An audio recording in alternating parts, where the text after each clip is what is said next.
好，欢迎来到快乐手工。今天的视频呢，想和大家分享的是这样子的一个手工工具哈，它呢叫曲子剪刀，也叫花边剪刀。我看有好多朋友啊对这把剪刀很感兴趣，今天呢咱们就来聊聊它。这把剪刀呢和我们平时常用的裁剪剪刀比呢，它呢是没有刃儿的，所以在后期使用过程中呢，我们就不需要磨了。这把剪刀啊，我用了将近10年了哈。现在呢和刚买来的时候呢一样的好用。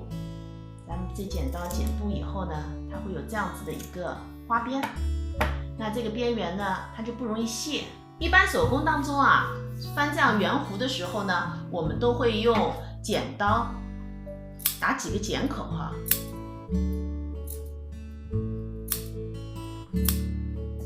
这样子呢，我们翻到正面的时候呢，面料就不会绷住了，那这个圆弧呢就更圆润。那我呢就喜欢用曲子剪刀把它修剪一遍。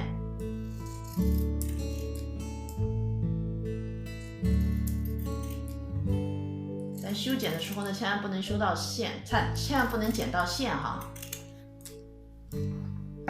那翻到正面呢，它俩的效果是一样的哈。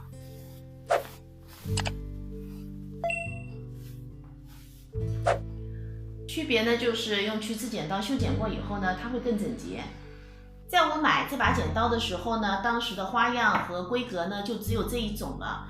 那现在的花样和规格呢就更加多了，有这样子的三角形的尺，还有半圆形的尺。像这种尺的规格呢，也有3毫米、4毫米、5毫米，甚至有18毫米的。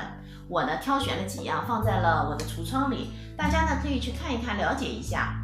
这期视频内容呢就是这些了，希望对您的手工生活呢有所帮助。那咱们下期再见。